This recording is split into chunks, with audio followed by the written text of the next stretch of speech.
बहुत बुनियादी गलती पुलिस रोज़े अव्वल से कर रही थी कि पुलिस ने रोज़े अव्वल से, इसमें आप देखेंगे एफआईआर के टाइम से 3-1 लगाया हुआ था ट्रैफिकिंग का। 3-1 ट्रैफिकिंग की होती है जब किसी मर्द को ट्रैफिक किया जाए, एडल्ट मेल को। जब आप किसी छोटी बच्ची को या इवन एक जवान औरत की ट्रैफिकिंग होती है तो 3-2 लगता है, उसकी सजा भी ज्यादा है। अब ये बेसिक बुनियादी बातें कि मर्द के साथ हो जुर्म तो क्या सजा है और औरत के साथ क्या जुर्म हो क्या सजा है, ये बताने वाली नहीं थी पुलिस को। मगर मैं कमाल है कि 4 महीने बाद भी जब वो चालान जमा करा रहे थे तो प्रोसिक्यूशन ने अपनी जिम्मेदारी का सबूत अदा करके बोला कि खुदा के वास्ते जो कानून लगा रहे हो उसकी दफात तो सही कर लो।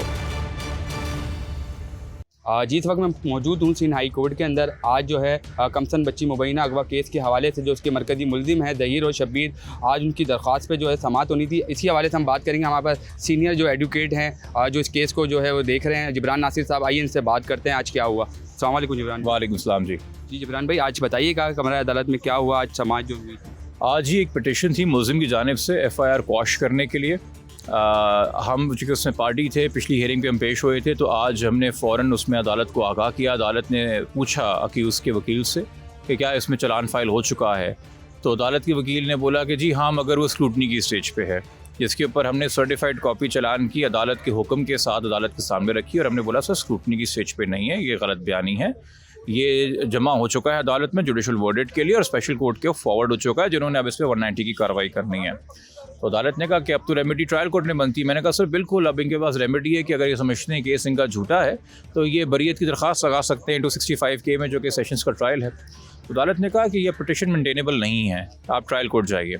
अच्छा, हमारी साथ में एक पिटिशन लगी हुई थी जिसके अंदर जो प्राइमरी फोकस था, और मैं बहुत अजीब तशवीश का शिकार है इस बात के, जानबूझ के एक चीज़ पिटिशन जब अदालत में दरख्वास्त जमा कराई जाती है तो उसकी जितनी भी प्रेयर्स होती हैं, दरख्वास्त होती है, लिखी हुई होती है, जानबूझ के झूठ बोलना या मिस रिप्रेजेंट करना किस नीयत से और किस पर्पस के लिए। सहाफ़ी जो अदालत में होते हैं वो मेरे लिए बहुत ही क्या कहते हैं, मैं उनकी इज़्ज़त करता हूँ, कदर की नज़र से देखता हूँ, मगर कम से कम आप मिस रिपोर्ट ना करें। हमारी सिंपल दरख्वास्त थी पिटिशन के अंदर कि इन्वेस्टिगेशन सुपरवाइज़ की जाए एट द DIG लेवल। तफ्तीशी अफसर चेंज करने की हमने कोई दरख्वास्त हाई कोर्ट में नहीं लगाई, और हमने साथ में कहा कि सुपरवाइज़ करते हुए चालान जमा होने से पहले आप प्रोग्रेस रिपोर्ट अपने पास मंगवाएं।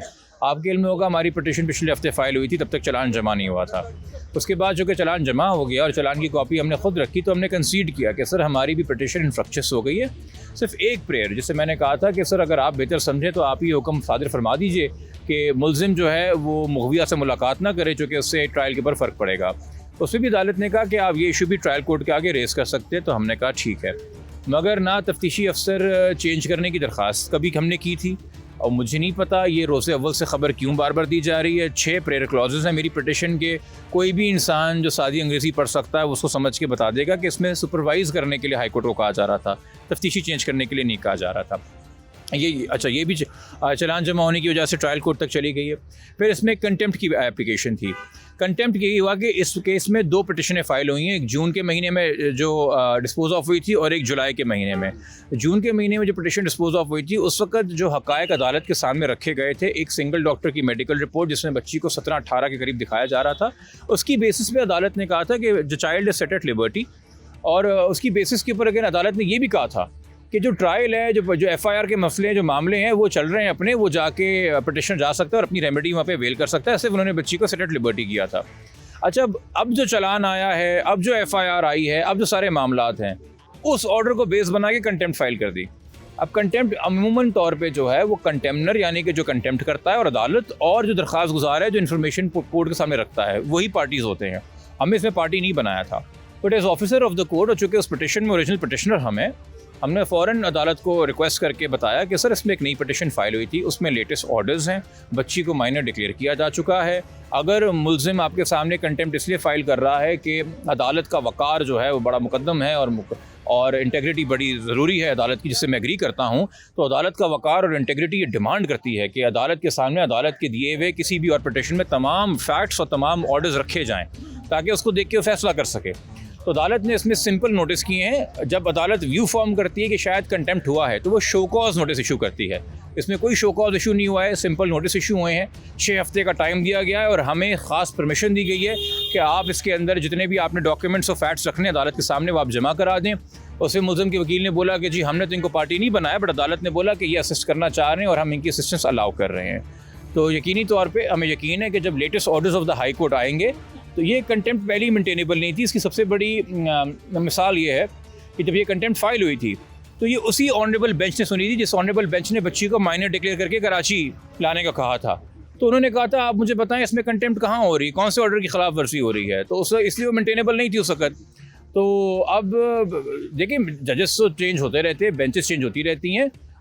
As officers of the court हमारा काम पहला नंबर 1 केस जीतना या हारना नहीं है। हमारा काम ये है कि अदालत से कोई मिसकैरेज ऑफ जस्टिस हमारी किसी काम की वजह से ना हो जाए। तो अदालत के सामने तमाम तर हक़ाइक़ रखे जाएं, तमाम तर ऑर्डर्स रखे जाएं। हम ऑर्डर्स का तर्जुमा अपनी नीयत से कर सकते हैं, ऑर्डर्स को इंटरप्रेट हम अपने तरीके से कर सकते हैं, मगर ऑर्डर्स को छुपा नहीं सकते। आधा सच दिखा के आधा बाकी छुपा नहीं सकते। ये मेरे ख्याल में थोड़ा गैर मुनासिब है। अब हमें यकीन है कि जब ये तमाम हक़ाइक़ आएंगे तो एक कंटेम्प्ट पिटीशन भी डिस्पोज ऑफ होगी, इसके अंदर डिसमिस होगी। बल्कि जी जिब्रान भाई, इसके अंदर ज़्यादती की दफ़ा लग गई चलान के अंदर? चलान जी जो अदालत में जमा हुआ है पोस्ट स्क्रूटनी, उसमें 364 और 363 जिनका किडनैपिंग से ताल्लुक़ है और 368 जिनका किडनैपिंग छुपाने से ताल्लुक़ है। 375 जिसका ताल्लुक रेप के ऑफेंस से है वो लगी है। 334 जिसका ताल्लुक है कि कोई भी काम कॉमन इंटेंशन से जब एक से ज़ायद लोग शुमार होते हैं तो वो लगा है। साथ में सेक्शन 3 और 4 Sindh child marriage restraint act का लगा है। और साथ में एक बहुत बुनियादी गलती पुलिस रोज़े अव्वल से कर रही थी, जो मैं कह रहा था ना कि थोड़ा पुलिस की इसमें इनकॉम्पिटेंस का इशू है, बाकी तरह इशूज़ हैं कि पुलिस ने रोज़े अव्वल से इसमें आप देखेंगे FIR के टाइम से 3-1 लगाया हुआ था ट्रैफिकिंग का। 3-1 ट्रैफिकिंग की होती है जब किसी मर्द को ट्रैफिक किया जाए, एडल्ट मेल को। जब आप किसी छोटी बच्ची को या इवन एक जवान औरत की ट्रैफिकिंग होती है तो 3-2 लगता है, उसकी सज़ा भी ज़्यादा है। अब ये बेसिक बुनियादी बातें कि मर्द के साथ हो जुर्म तो क्या सज़ा है और औरत के साथ क्या जुर्म हो क्या सज़ा है, ये बताने वाली नहीं थी पुलिस को। मगर मैं कमाल है कि 4 महीने बाद भी जब वो चालान जमा करा रहे थे तो प्रोसिक्यूशन ने अपनी ज़िम्मेदारी का सबूत अदा करके बोला कि खुदा के वास्ते जो कानून लगा रहे हो उसकी दफ़ात तो सही कर लो। और साथ में इसमें 4B लगी है, चूँकि ऑर्गेनाइज क्रिमिनल ग्रुप की एक प्रोविजन है ट्रैफिकिंग में कि जहाँ 2 लोग से ज़ायद ये काम करें कॉमन पर्पज़ के लिए और कुछ शवाहिद मिलें कि पहले से ये 2 लोग साथ एग्जिस्ट करते थे और ये एक रूटीन में काम कर रहे हैं, मतलब कि एक दूसरे से हो के इन कॉन्सर्ट इसको कहते हैं, मिलजुल के। चूँकि आपको पता है इस बच्ची को अदालत से जब अदालत मई-जून में बच्ची को तलब कर रही थी तो इसको रहीम यार ख़ान भी लेके जाया गया, चिश्तियाँ भी लेके जाया गया, बालाकोट भी लेके जाया गया, शवाल नजफ़ भी लेके जाया गया, आज़ाद कश्मीर भी लेके जाया गया, मानसेरा भी लेके जाया गया, कराची से लाहौर तो पहले लेके गए थे। आप 2-3 सूबे आपने कराची पाकिस्तान की बच्ची को आप लेके जाते रहे, ट्रांसपोर्ट करते रहे और आपको जबकि पता थे कि हाई कोर्ट के ऑर्डर्स हैं और बच्ची रिकवर की जा रही है। उस बेसिस के ऊपर ट्रैफिकिंग और बाकी सारी चीज़ें पुलिस ने ऐड की हैं और वो ऑफेंस अपनी जगह बनाया है। बट ये गलती उन्होंने कर दी कि मर्दों वाला ऑफेंस लगा दिया केस में जिसमें बच्ची और औरत इन्वॉल्व है। बहुत शुक्रिया। ये थे हमारे साथ सीनियर जो है एडवोकेट जिब्रान नासिर साहब। अब तक की जितनी भी अहम पेशरफ्त हुई है उस हवाले से अपडेट कर रहे थे। जी।